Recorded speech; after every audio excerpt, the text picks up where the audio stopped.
Certo homem de posição perguntou-lhe: bom mestre, que farei para herdar a vida eterna?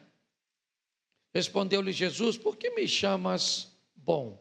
Ninguém é bom. Repita isso: ninguém é bom, senão um que é Deus.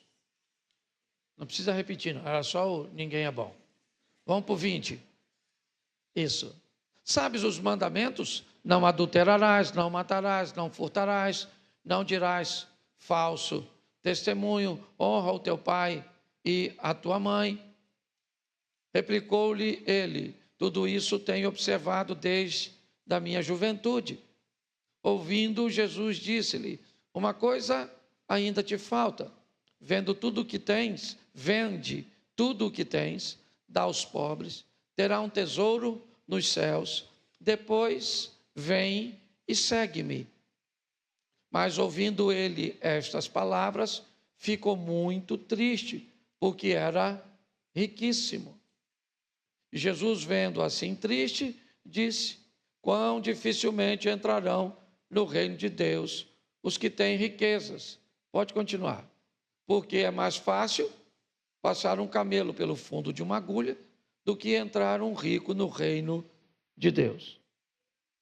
E os que ouviram isso disseram: sendo assim, quem pode ser salvo? Mas ele respondeu: os impossíveis dos homens são possíveis para Deus. Feche seus olhos. Senhor nosso Deus e Pai, em nome de Jesus, eis aqui a tua palavra.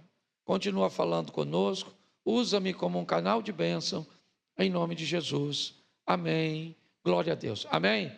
O próximo texto que eu vou usar é Lucas 19. Tá certo? O que há em comum os dois textos são as duas coisas mais importantes que normalmente as pessoas procuram nessa terra: dinheiro e salvação. As duas histórias vão tratar ou vai tratar diretamente desses dois assuntos. Nós vamos ver a história de dois indivíduos que são ricos e nós vamos ver o problema que a primeira história começa a causar na mente daqueles que vão continuar seguir a Jesus. Porque o indivíduo que não gostou da exposição feita por Jesus nos versículos do verso 18, virou as costas e foi embora. Mas os indivíduos que vão questionar Jesus a respeito da salvação, eles eram empresários, pelo menos 4 deles. Um tinha um bom emprego, que era o Levi, agora nomeado por Jesus, Mateus. Os 4 pescadores, Pedro, seu irmão André, Tiago, seu irmão João. É importante entendermos que esses homens, muitos deles, quando estavam trabalhando, como Pedro, e Tiago, João e André, assim como o Levi, todos eles estavam envoltos com recursos econômicos. É verdade. Esses dois assuntos vão ser abordados aqui e nós precisamos ter um entendimento bem maduro disso, até porque as duas histórias contam, na verdade, a trajetória de um jovem rico e de um velho rico. É assim que funciona. A primeira história, o jovem rico, ou um indivíduo de posição, um príncipe, como queiram chamar, mas toda a colocação que se fizer a respeito dele, vai querer falar sobre sua posição econômica. Ele é um camarada bem estabelecido, e ele é novo e bem estabelecido. Mas apesar de tudo que tem, ele sabe que, como todo ser vivo, ele caminha na mesma direção, a rota é a mesma, certo? Todos nós um dia vamos ter que acertar as contas com a morte. E ele sabe que todo o recurso que ele tem não tem poder nenhum sobre essa outra área de sua vida. Ele sabe que ninguém que o ama vai com ele. Que o dinheiro que ele tem, que pode comprar ouro, comida, casa, roupas, não vai servir de nada para ele. Então ele quer informações a respeito da salvação. Ele quer saber. Ele procura Jesus. Ele diz: bom mestre, que farei eu para herdar a vida eterna? Jesus imediatamente desconstrói no discurso dele uma visão que o jovem tem a respeito do ser humano. Por que me chamas bom?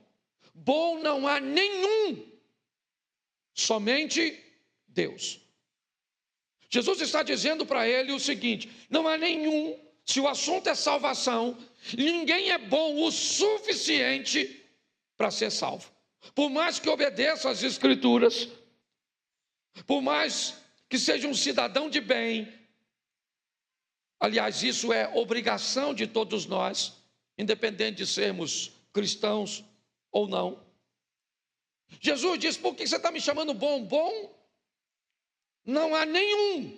E quando Jesus diz não há nenhum, nem mesmo ele, Jesus está dizendo para o garoto que o interrogou: você não é tão bom quanto pensa ser.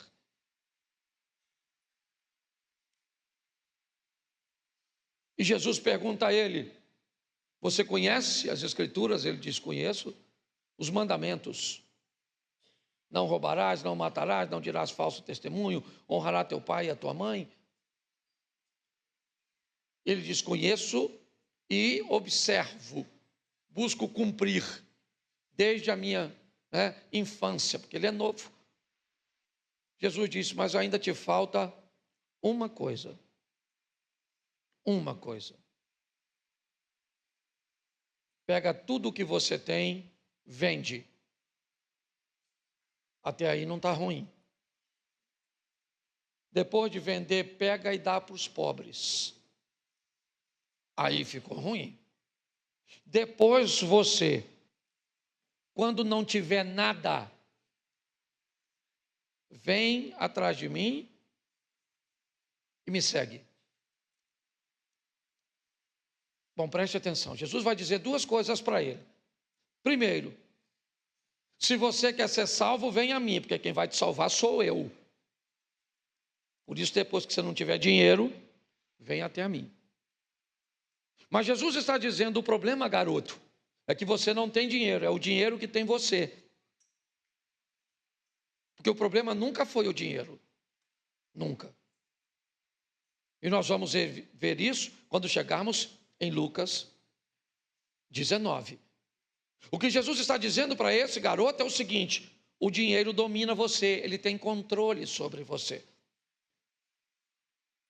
Que se você, eu não sei se você já prestou atenção, mas é muito comum o dinheiro te ameaçar quando você tenta gastá-lo e dizer para você: não me gaste. Tá certo? Isso é para quem tem muito e fica avarento. Para quem tem pouco, o dinheiro vai embora do jeito que entra. A maioria de nós, né? Certo? O dinheiro parece ninja. Cadê o dinheiro que estava aqui? Sumiu. Ok? Mas eu quero que você preste atenção nessa história, por quê? Porque as duas coisas que almejamos aqui neste mundo, e não tem nada de errado nisso, certo? Que são recursos materiais e a nossa salvação, a nossa alma, elas precisam ser conduzidas em seriedade e vista de uma forma responsável. Jesus está dizendo para aquele rapaz, mas muito mais do que para aquele rapaz, ele também está dizendo para quem está caminhando com ele. Os discípulos estão observando. E Jesus começa a dizer, certo? Para eles, ou para eles ouvirem, o que indica que Jesus está querendo falar com eles. Porque quando Jesus não queria falar com seus ouvintes, ele guardava as informações para conversar só com os discípulos, depois em particular. Ele faz questão que os seus discípulos ouçam. É muito difícil um rico entrar, ou quem tem riquezas, entrar no reino de Deus. Posso dar para explicar isso um pouco mais de cuidado? Dá. Eu vou te falar uma coisa: se você tem dinheiro e se preocupa com a sua salvação, pegue um pouco do seu dinheiro, diga assim, um pouco do meu dinheiro, E um pouco do seu dinheiro é referente à quantidade de dinheiro que você tem. Ok? Se você só tem R$ 1.000, você tem que pegar um pouco dos seus 1.000. Se você tem 10.000, um pouco do 10.000. 100.000, um pouco de 100.000. 1.000.000, um pouco de 1.000.000. Certo? Agora eu vou começar a falar de você. 10 milhões, um pouco desses 10 milhões. É isso aí. A história mudou, mas continua do mesmo jeito. Nós estamos lá plata. Money, o dinheiro é importante, sim ou não? Então é um pouco. Pastor, onde é que está isso? O rico e Lázaro. Qual é o problema do rico? Lembra a história? O rico e Lázaro. No desfecho dessa história, o que temos? Dinheiro e salvação. A mesma coisa. Certo? E quando nós vemos, o rico vai para o inferno, sim ou não? Por quê? Porque o rico era um adúltero, sem vergonha, safado. É isso? No decorrer da história, qual é o crime do rico? Não ter se conduído um pouquinho. Lembra a migalha que caía da mesa do rico? O que a vida está pedindo, o que Deus está pedindo do rico, não é o dinheiro inteiro do rico, até porque ele fez jus para tê-lo. É um pouquinho. E por não liberar um pouquinho de sua prosperidade para os outros, então não sei o quanto você ganha, não estou afim de saber. Eu só vou logo te avisando, ou você pega um pouquinho do que você tem para mudar a vida de alguém, ou manda lembrança para o chifrudo. E olha que eu não estou falando de pecado, aqui não.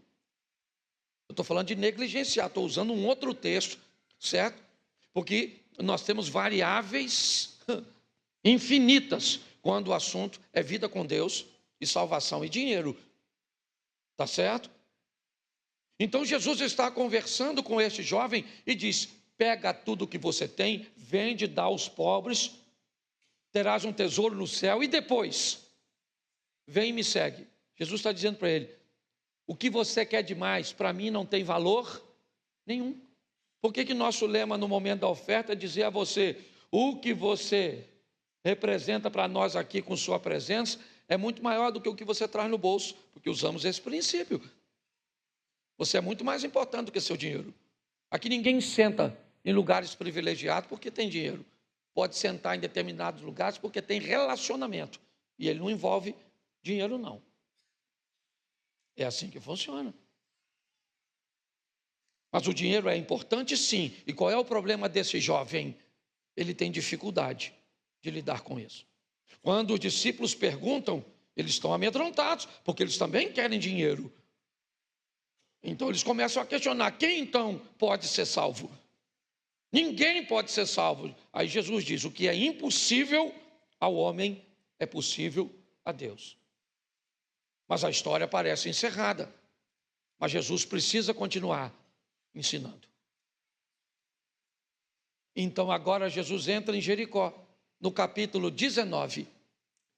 Coloca, por favor. Entrando em Jericó, atravessava Jesus a cidade. Eis que um homem chamado Zaqueu, maioral dos publicanos e rico, procurava ver quem era Jesus, mas não podia por causa da multidão, por ser ele de pequena estatura. Então, correndo adiante, subiu a um sicômoro a fim de vê-lo, porque por ali havia de passar. Quando Jesus chegou àquele lugar, olhando para cima, disse: Zaqueu, desce depressa,